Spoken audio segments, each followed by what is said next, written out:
میں نے جیسا کہ کہا کہ ان کا تعلق اغوان خاندان سے تھا، آبائی تعلق، اور وہ یوسف زئی تھے، اور وہ ایسے معروف کسی خانوادے سے ان کا تعلق نہیں تھا، جیسا کہ ہمارے یہاں بہت سارے سلسلہ نسب ہیں جو اوپر بڑے بڑے لوگوں سے اور اکابر سے ملتے ہیں، اور اس پر لوگوں کو اب ناز بھی ہونے لگا ہے۔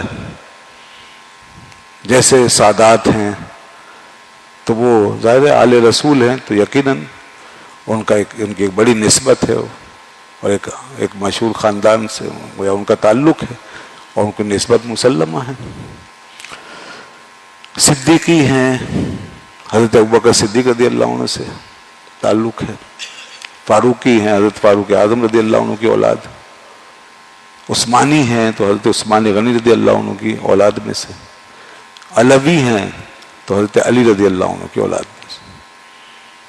عباسی ہیں تو حضرت عباس رضی اللہ تعالیٰ عنہ کی اولاد میں سے۔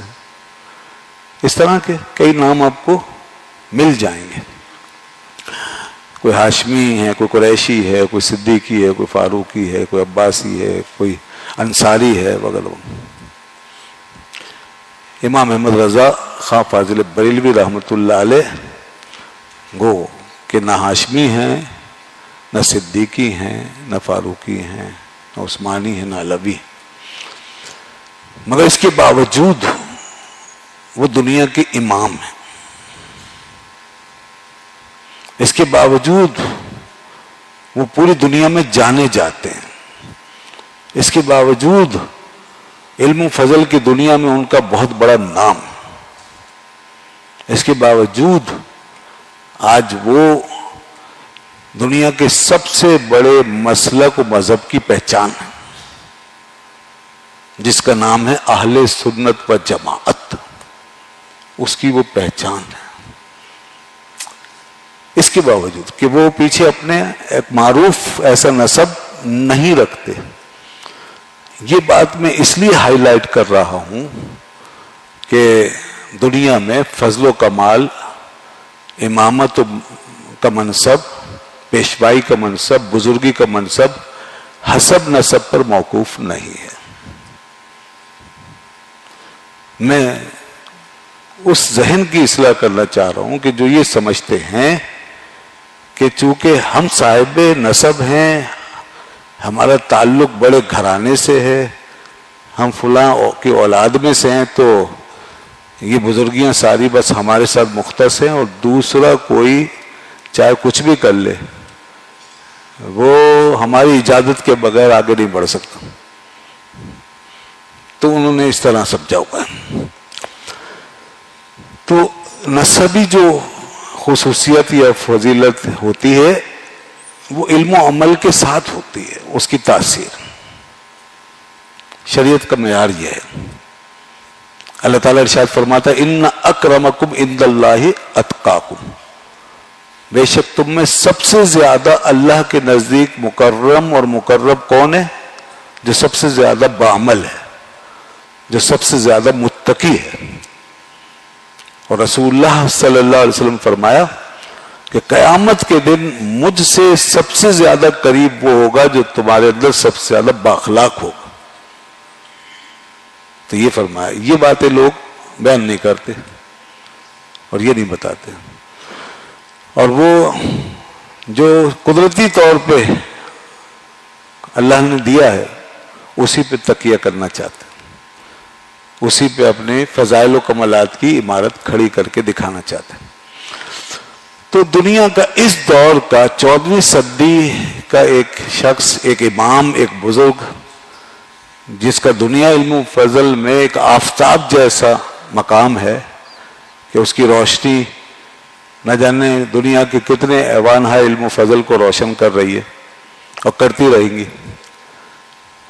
ان کا معاملہ یہ ہے کہ وہ ان کی جو یہ خوبی ہے اور فضیلت ہے کسی نسب حسب پہ نہیں کھڑی ہوئی۔ اور پیچھے جائیں 1200-1300 سال پیچھے تو دنیا کا ایک اور بہت بڑا نام ہے، بہت بڑا نام ہے اور وہ دنیا کی ایک عظیم امامت ہے، علم کی امامت اور دین کی تفہیم کی امامت، اجتہاد، فقہ و اجتہاد کی امامت، کہ جن کے بعد ان کا عشر عشیر بھی آج تک پیدا نہیں ہوا. نہ جانے قیامت تک کوئی آئے گا یا نہیں، سوائے اس کے جس کا ذکر حدیث میں آ گیا بس. باقی ہم عام روٹین کے مطابق دیکھتے ہیں کہ ان کا عشر عشیر بھی کوئی آج تک پیدا نہیں ہوا. ثانی تو دور کی بات ہے. ان کا نام ہے امام اعظم ابو حنیفہ رحمۃ اللہ تعالی علیہ. اتنا بڑا نام ہے پوری دنیا کے اوپر جن کا آفتاب جگمگا رہا ہے، اور جتنے بھی آفتاب بعد میں جگمگاتے نظر آتے ہیں وہ اس آفتاب علم و فضل کے آگے ستارے معلوم دیتے ہیں، اور جتنے سمندر آگے علم کے بہتے دکھائی دیتے ہیں اس بحر محیط کے آگے وہ نہریں معلوم دیتے ہیں.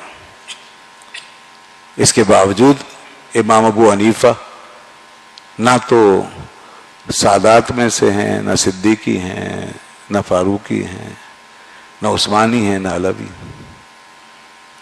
ایسے ہی جیسے اعلیٰ حضرت فاضل بریلوی رحمۃ اللہ علیہ کا تعلق آبائی افغانستان سے، ان کا تعلق آبائی ایران سے،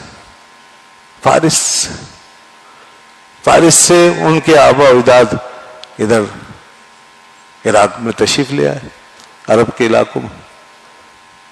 اس وقت سیدنا علی مرتضیٰ شیر خدا رضی اللہ عنہ تشریف فرما تھے، ان کی خلافت کا دور چل رہا. اور پھر آپ ہی کے مبارک دور میں اور آپ ہی کے ہاتھوں پر امام ابو حنیفہ کے جد اعلیٰ نے اسلام قبول کیا. مذہب بھی مجوسی رکھتے تھے، پھر اسلام قبول کیا. اور پھر اس کے بعد ان کے والد پیدا ہوئے حضرت ثابت رضی اللہ عنہ. ان کو مولا کائنات حضرت مولا علی رضی اللہ تعالیٰ عنہ کی خدمت میں پیش کیا گیا اور انہوں نے برکت کی دعا فرمایا. تو وہاں سے یہ آفتاب طلوع دعائیں لے کر. تو علم و فضل کی دنیا میں کچھ ذرا اس طرح کی ترتیب بھی ہے، یہ ہمیں دیکھنا چاہیے. اور امت کے درمیان ایسے ایسے عظیم لوگ بھی گزرے ہیں. تو یہ تصور جو اب لوگوں نے علم سے بھاگ کر، عمل سے بھاگ کر، جد و جہد سے بھاگ کر جو شارٹ کٹ نکالنے چاہے اور یہ کوشش کی کہ کسی نسب کے اندر جا کے چھپ جائیں، کسی نسبت کے اندر جا کے چھپ جائیں اور نسب اور نسبت سے اپنا لوہا منوائیں اور دنیا کو قائل کرے کہ جی ہم جو ہیں وہ یہ ہیں، تو اس میں ان کا کوئی کارنامہ نہیں. اور نہ دین میں ایسا کوئی منصب ہے کہ علم کے بغیر، عمل کے بغیر وہ تسلیم کر لیا جائے. ایسا کوئی منصب دین میں نہیں. دین کا جو بھی منصب ہے، حتیٰ کہ اگر یہ نماز پڑھانے کا جو ایک عام کام ہے جو ہر مسجد میں ہو رہا ہے، جسے امامت صغریٰ کہتے ہیں، اس کے لیے بھی کم از کم ایسا آدمی چاہیے کہ جو عام لوگوں سے زیادہ علم رکھتا ہو اور مسائل کو جانتا ہو، عقائد کا علم جانتا ہو، مسائل کا علم جانتا ہو، اور اس کے پاس علم اور صلاحیت ہو. پھر جتنی زیادہ ہو اتنا ہی پھر وہ زیادہ اہل ہے. یہ ہے دین کا فیصلہ.